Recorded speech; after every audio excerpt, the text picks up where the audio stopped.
Chapter 1. Anomaly Detected. Darren Burlow's monitor flickered with the National Labor Relations Board security dashboard at 2:17 a.m. An anomaly in the audit log caught his eye. Brief, ghostly administrator connections that vanished almost as quickly as they appeared. After 15 years monitoring the National Labor Relations Board systems, patterns became instinct. These were not normal. He gulped cold coffee and pulled up the user registry, the bitter taste matching his growing unease. Administrator account YZ935, created yesterday? His voice cracked in the empty room. The permissions made his chest tight. Full system access, no approval chain, no digital signature. Government systems required 3 levels of authorization and enough paperwork to choke a filing cabinet. The morning shift would arrive in 4 hours. His eyes burned as he traced the account's activities. Massive data transfers targeting the National Labor Relations Board's most sensitive cases. AmazonX warehouse disputes, Star X rocket technician complaints, a dozen other corporate giants. He reached for his phone to call Director Hamlin but stopped. Last time he had raised an alarm about unauthorized access, they had dismissed it as a glitch. He had let them convince him he was being paranoid. Not again. This time he needed ironclad proof. Darren started recording his screen. Unauthorized administrator account created outside protocol. Exfiltrating case data on major labor disputes. Correlation with another anomaly appeared. Second account detected, masking the first. Someone's covering their tracks. 3 floors above, Lashara Hamlin's office sat dark. Her calendar remained open to a circled meeting. Digital Organizational Governance Exchange Integration Briefing. Across town, Elion Misk reclined in his minimalist office, face illuminated by hovering screens. A neural interface pulsed behind his ear, streaming data directly to his brain. Sir, we've detected active monitoring of the National Labor Relations Board extraction, a voice reported. Security architect logged in off hours. Name? Darren J. Burlow, 15 years at the agency, former open source contributor, privacy advocate. Deploy Sentinel protocol. Let's see what he does. Sir, Sentinel is still in beta. Perfect. He can be our test subject. Misk's neural link flashed. Downgrade his access by morning. Profile him. Find his pressure points. At dawn, Darren sent his encrypted findings to Hamlin, the security team, and United States Cyber Incident Response and Intelligence Service. His phone buzzed. Tim Bearden, National Labor Relations Board's press secretary. Another all-nighter? Real threat? Or your usual digital boogeyman hunt? The basement cafe reeked of stale coffee. Tim's mismatched socks, one with stars, one with tiny constitutions, poked out under the table. You look wrecked, Tim said, sliding over coffee. Darren leaned in. Someone's inside our system, not amateur hackers. This is precision targeting of case files. Which ones? AmazonX, Star X, all the technology labor disputes. Tim's smile faded. That's half our... He paused. Digital Organizational Governance Exchange? The timing fits. Their efficiency audit is perfect cover. Hamlin's response? Radio silence. Called twice. Tim checked his phone. All staff meeting in 30. Topic: security protocols. The conference room hummed with tension. Hamlin stood rigid at the front, a tall man in graphite with a Digital Organizational Governance Exchange pin behind her. As part of our Digital Organizational Governance Exchange partnership, Hamlin announced, we are implementing new security protocols. Darren's dashboard login failed. Access denied. All monitoring routes through Digital Organizational Governance Exchange's systems now, Hamlin continued, avoiding his eyes. The Digital Organizational Governance Exchange representative stepped forward. We have identified vulnerabilities requiring immediate attention. What vulnerabilities? Darren stood. The unauthorized administrator accounts I found. Your midnight fishing expedition found system maintenance, Mr. Burlow, the representative cut in. Perhaps you are seeing threats where none exist. Hamlin would not meet his gaze. His security badge stopped working. His terminal access vanished. A message appeared. System notice. Security clearance adjusted. Contact Digital Organizational Governance Exchange Integration Team. Then his phone. First rule of finding rats: watch what holes they run to. That night, Darren sat in darkness, typing an encrypted journal. He remembered watching his father stand alone during the steel mill strikes, facing down armed guards with nothing but conviction. "They're watching," he wrote. "But I'm watching back. The National Labor Relations Board protects workers' rights. If we fail now, we fail democracy itself." Outside, a surveillance car drove away, its facial recognition software uploading new data to his Sentinel profile. Tomorrow would bring more barriers. But tonight, in the soft glow of his laptop, Darren had chosen his path. The journal was his first resistance. Small, private, real. This time, he would not look away. Chapter 2. Algorithmic Gauntlet. Darren woke to his phone's persistent buzz. 3 missed calls from Lashara Hamlin. 5:47 a.m. His National Labor Relations Board email made his blood run cold. Subject line: Security Alert. Unauthorized access attempt. The message claimed his account had breached restricted databases at 3:14 a.m. A log showed multiple intrusion attempts traced to his credentials, timestamps morphing and multiplying as he watched, the system actively fabricating his digital footprints. "Impossible," he whispered, watching phantom keystrokes appear under his name. His phone lit up. "Hamlin. My office. 7 a.m. Non-negotiable." The morning guard's eyes followed him with new suspicion as he badged in. Whispers from colleagues died as he passed. In the break room, 2 analysts gathered their coffee and files, retreating when he entered. Hamlin was not alone.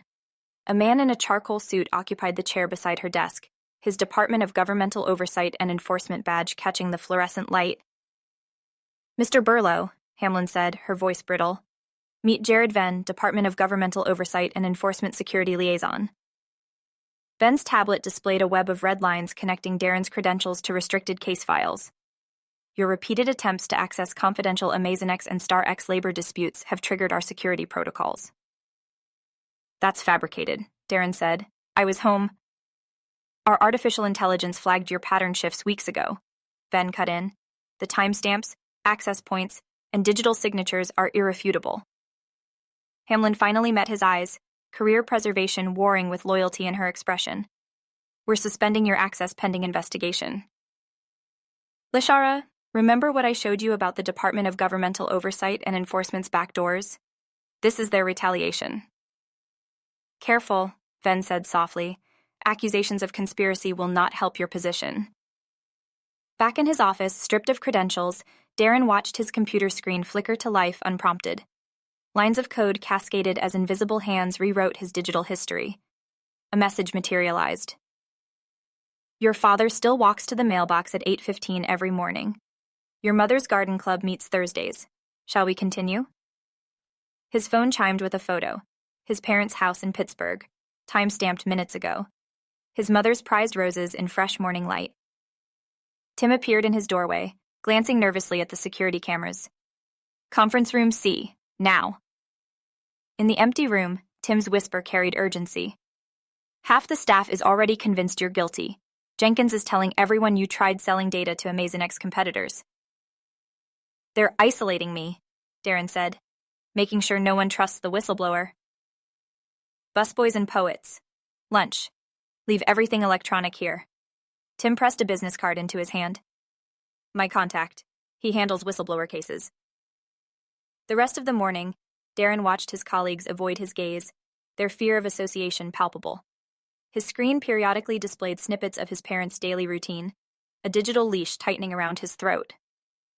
At the cafe, Andre Bakar's weathered face carried the weight of similar cases. The Department of Governmental Oversight and Enforcement's Sentinel artificial intelligence doesn't just watch. It learns, predicts, manipulates. Your digital life is compromised. Your home too.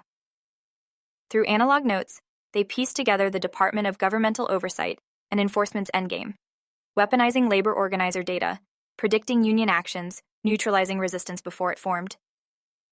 Maya Cheng from the Washington Post met him the next morning, her press credentials legitimate, but her presence already marked. They had 15 minutes before Ven arrived, right on the artificial intelligence's schedule. As security escorted them out, Darren caught fragments of conversation. Always seemed unstable. Probably working for Amazonex all along. Can't trust anyone these days. His burner phone's final message was a photo of his mother's roses, crushed and scattered across the garden path. Below it, choose wisely. He dropped the phone in a trash can and walked into the rain, knowing the Department of Governmental Oversight and Enforcement's cameras tracked every step. But in his jacket pocket, Maya had slipped him a notebook containing everything they needed to expose the truth. Behind him, Sentinel's algorithms calculated his next move, while ahead, a different future waited, one where machines did not dictate human dignity. Chapter 3. Zero Day in Public. The rain had stopped by evening, but the city remained drenched. Darren cut through Judiciary Square, his shoes squishing on wet pavement. He had ditched his phone, wallet, and transit card, anything that could track him. A week ago, he would have called such precautions paranoid. Now, after seeing that photograph of his parents' house, paranoia felt like the only rational response. The Jefferson Building loomed ahead, its classical columns glowing amber in the sunset. Darren slipped inside, nodding to the guard who recognized him from previous research visits. Library of Congress, one refuge where paper still held power over pixels. He found an empty reading room and pulled out his only remaining technology, a second-hand laptop purchased with cash from a Maryland pawn shop. The machine was old but secure, no Bluetooth, disconnected webcam, fresh Linux installation. The Congressional Oversight Committee's live stream was scheduled for tomorrow at 10 o'clock in the morning. Department of Governmental Oversight and Enforcement and MISC would face questions about their so-called efficiency initiatives. But Darren knew the hearing would be theater, softball questions followed by MISC's rehearsed answers about innovation and progress. Unless someone changed the script. The library's guest wireless fidelity offered precious anonymity in the crowd. Darren connected through 3 separate virtual private networks before accessing the encrypted file Tim had passed him during their accidental collision. His first attempt to breach the House of Representatives streaming system failed. Then the second. Department of Governmental Oversight and Enforcement's artificial intelligence was learning, adapting, and blocking each new approach. Sweat beaded on his forehead as he worked through the night, trying to stay ahead of the evolving defenses. By dawn, he had finally found a vulnerability, a legacy codec in the video compression system that the artificial intelligence had overlooked. He embedded his payload, internal memos, surveillance logs, and MISC's damning audio about neutralizing labor cases involving Amazonex and StarX.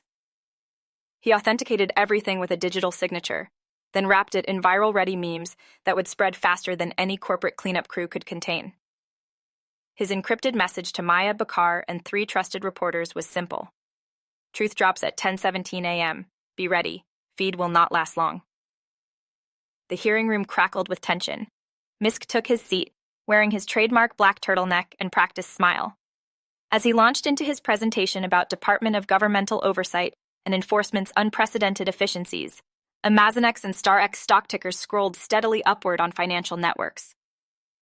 At 10:17, Darren's code activated. But something was wrong. The stream flickered, fragmented.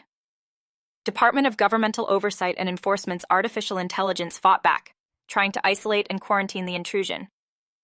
For 30 agonizing seconds, the feed oscillated between MISC's presentation and bursts of leaked documents.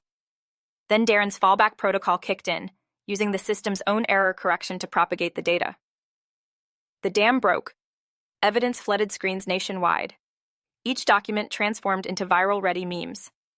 MISC as Big Brother, Department of Governmental Oversight, and Enforcement's logo reimagined as a surveillance eye, classified directives overlaid with protest slogans. Trading halted as Amazonex shares plunged. StarX's chief executive officer rushed to distance himself from Department of Governmental Oversight and Enforcement. Outside the hearing room, protesters materialized with hastily made signs bearing Darren's memes. "Kill the feed," someone shouted. But for 90 crucial seconds, America saw everything.